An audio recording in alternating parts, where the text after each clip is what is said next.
Boker Tov, everyone. Good morning. Today we come to our 15th day of Elul already.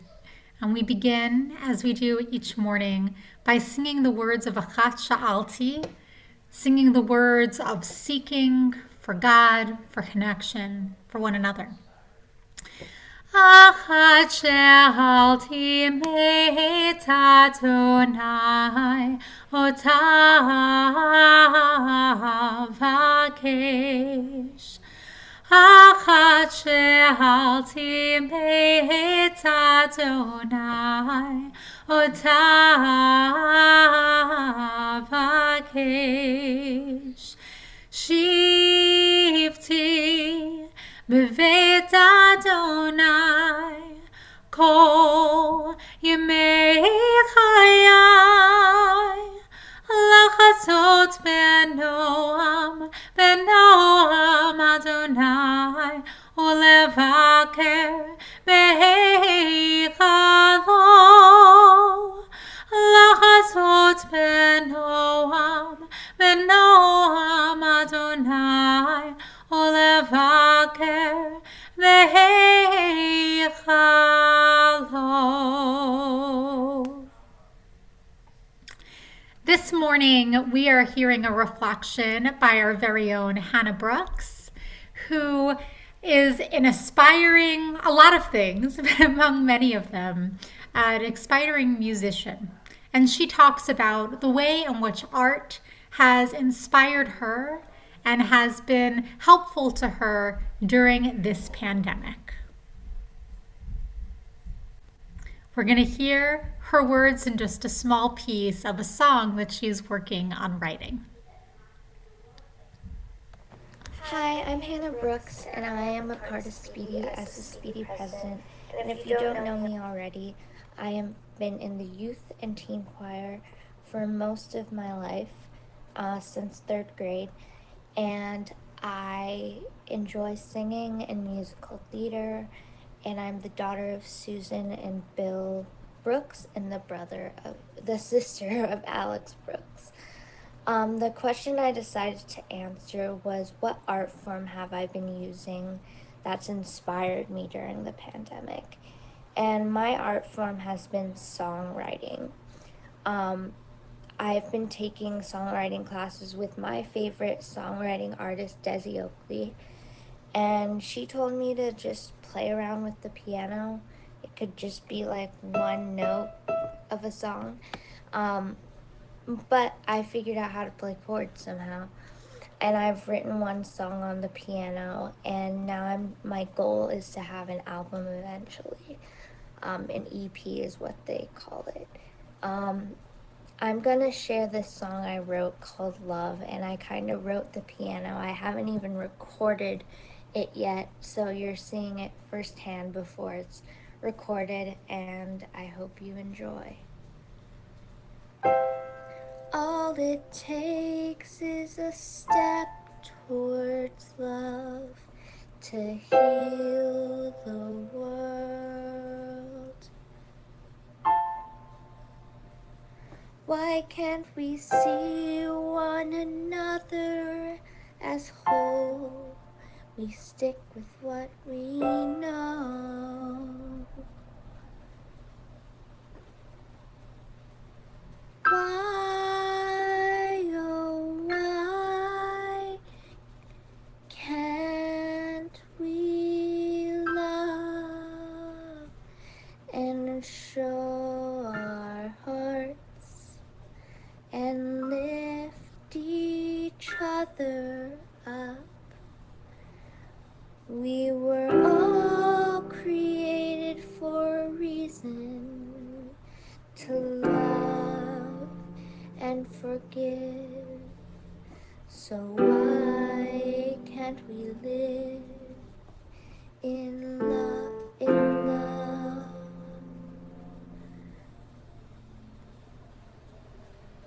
I want to make amends, have reconciliation, have us be friends. We don't need justification to love one another. Why, oh, why can't we love and show our hearts and lift each other up? And we were all created for a reason to love and forgive. So why can't we live in love?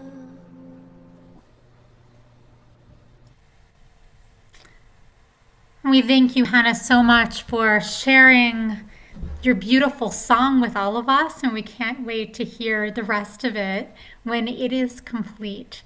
One of the most beautiful things about the song you wrote and about the person you are is that your love shines through, that you are all about bringing people together and uplifting one another.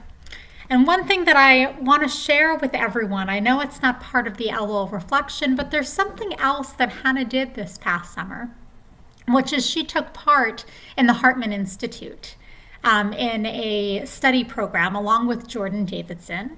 And when she was in this program, she did a cornerstone project relating to how to really make sure that as a Jew of color, everyone is welcome, everyone is seen as being part of the Jewish community that they are. And there is a specific piece that I want to share with you, a conversation between Hannah and Rabbi Angela Bukdal, which I found to be incredibly inspiring, and I hope that you will as well. As soon as I find it, here we go.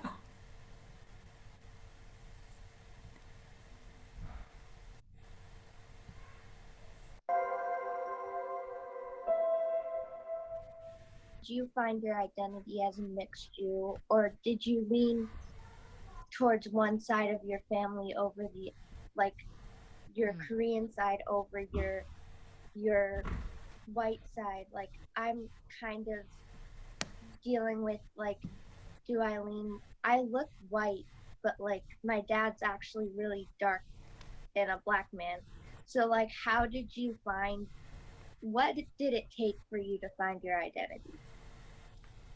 First of all, I'm just so thrilled to see you at Hartman.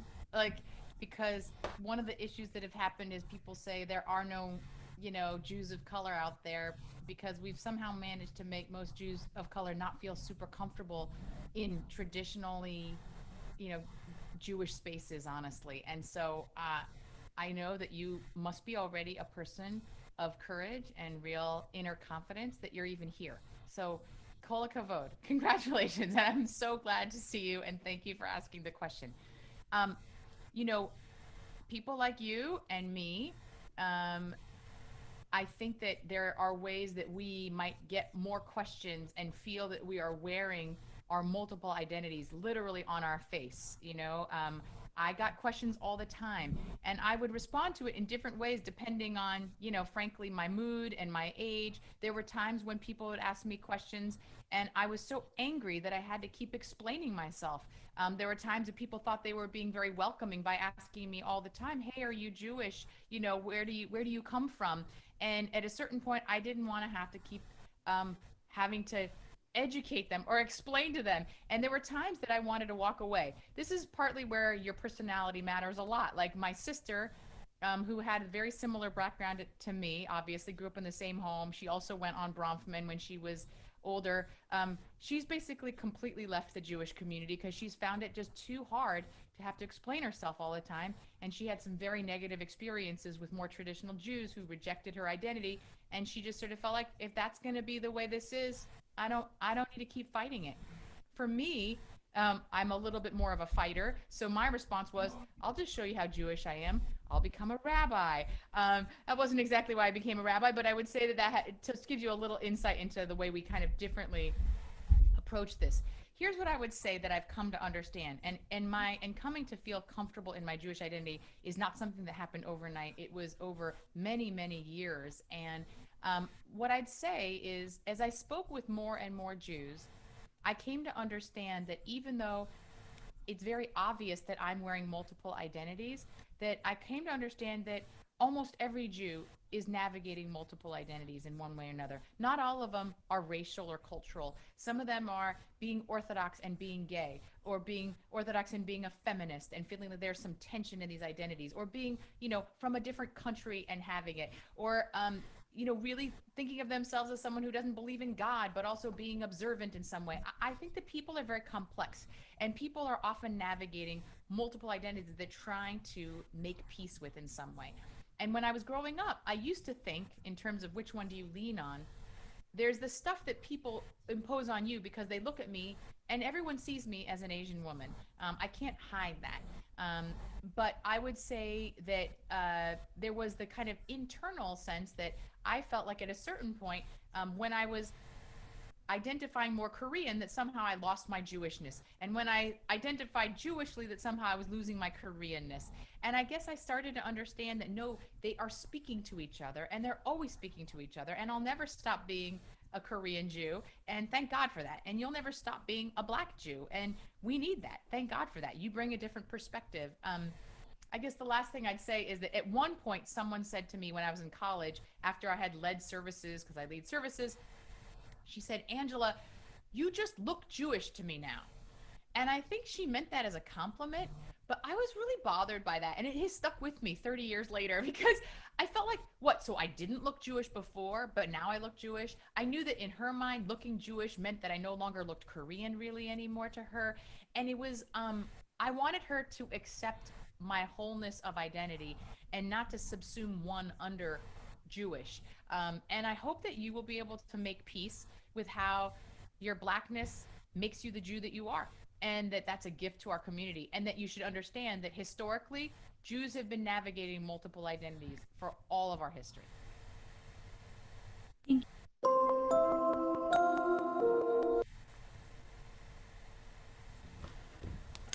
Hannah, this project that you did in which you interviewed different people and you put together really a beautiful opportunity to delve into what it means to be both Black and Jewish and have those two identities be just part of your being.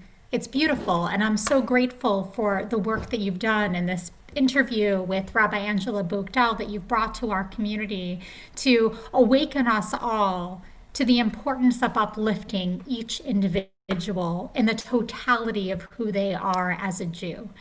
This day of Elul, may we be inspired to truly look at one another and to love one another, as your song so beautifully says, for the entirety of their being. And as we think about that and think about how to do that, we turn once again to the words of Psalm 27 that we say every morning, and hope to find different meanings within its words. Of David, Adonai is my light and my victory, from whom shall I feel fright? Adonai is the stronghold of my life, from whom shall I feel terror? When evildoers approach me in battle to feed on my flesh, my pursuers, my adversaries, they have stumbled and they have fallen down. If a camp encamps against me, my heart will not fear. If a war arises against me, in this I would trust. One thing I have sought from Adonai, how I long for it, that I might live in the house of Adonai all the days of my life, that I might look upon the sweetness of Adonai and spend time in the palace. That you might hide me in your sukkah on a chaotic day. Hide me in the hiding places of your tent. Raise me upon a rock. Now my head rises above my enemies round about, and in your tent I will offer offerings to the sound of the truah. I shall sing and chant praises to Adonai. Hear, Adonai, my voice. I am crying out. Be gracious to me. Answer me. My heart has said to you, seek my face. I am seeking your face, Adonai. Do not hide your face from me. Do not turn your servant away in anger. You have been my help. Do not forsake me. Do not abandon me, God of my deliverance. For my father and my mother have abandoned me, yet Adonai gathers me up. Make your path apparent to me. Guide me in the upright road because of those up ahead who lie in wait for me. Do not hand me over to the lust of my adversaries, for false witnesses have risen against me, puffing violently. Had I not the faith that I would see the goodness of God in the land of life, wait for Adonai, filling your waiting with hope in Adonai. Let your heart be strong and of good courage, and wait hopefully for Adonai. Today we turn once more to the 6th verse within our psalm, except today we focus on a different word, on the word truah.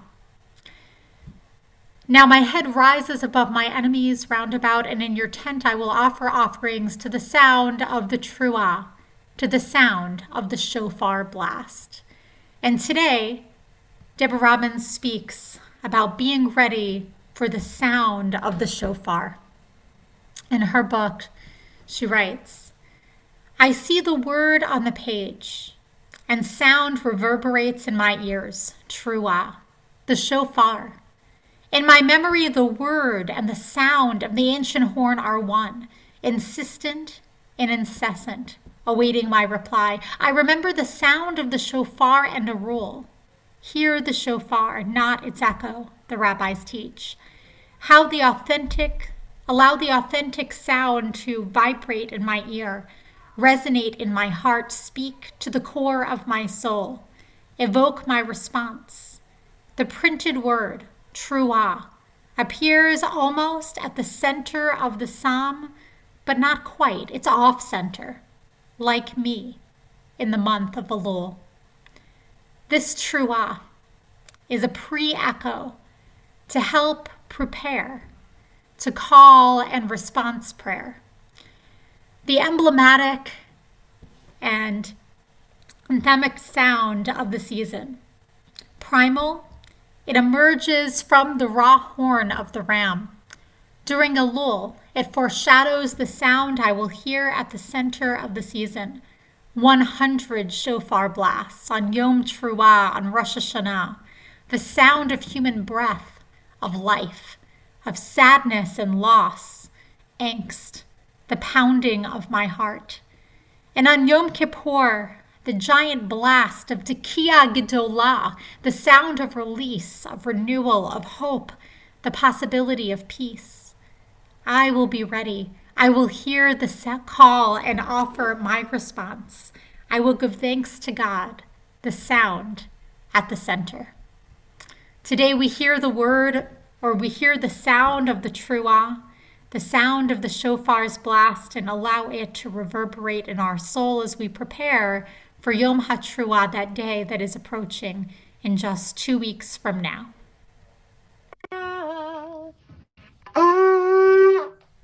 Shabarim, Teruah, Tekiah.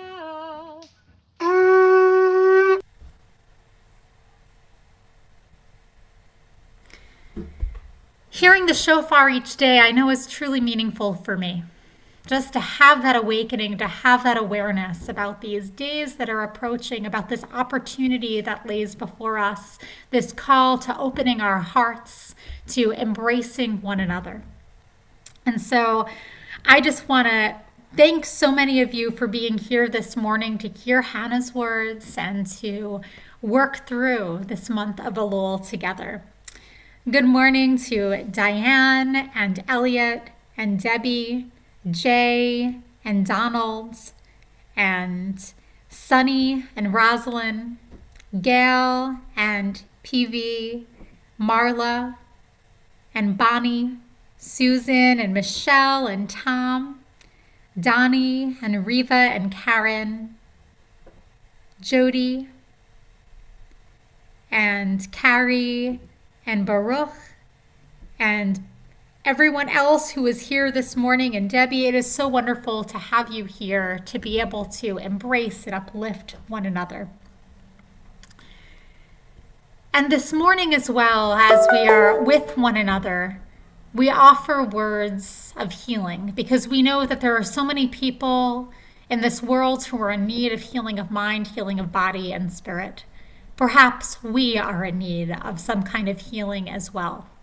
When we offer this prayer, we do so to uplift one another. We do so to ask for healing for ourselves and those in the world around us, and to inspire us and to remind us of the importance of reaching out to one another and offering our presence.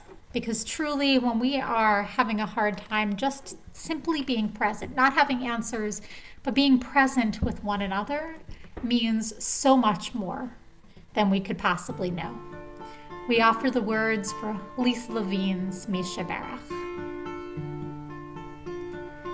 Misha Berach Avotenu, Avraham, Yitzchak, v'Yaakov. Misha Berach Imotenu, Sarah, Rivka, Leah, v'Rachel. May the one who blessed our mothers, may the one who blessed our fathers, hear our prayer, hear our prayer, hear our prayer, hear our prayer, and bless us as well. Bless us with the power of your healing. Bless us with the power of your hope. May our hearts be filled with understanding and strengthened by the power of your love. Bless us with the vision for tomorrow. Help us to reach out to those in pain. May the warmth of friendship ease our sorrow. Give us courage, give us strength, show us the way. Misha Berach Avotenu, Misha Berach Imotenu. Hear our prayer, hear our prayer, hear our prayer, hear our prayer, and bless us as well.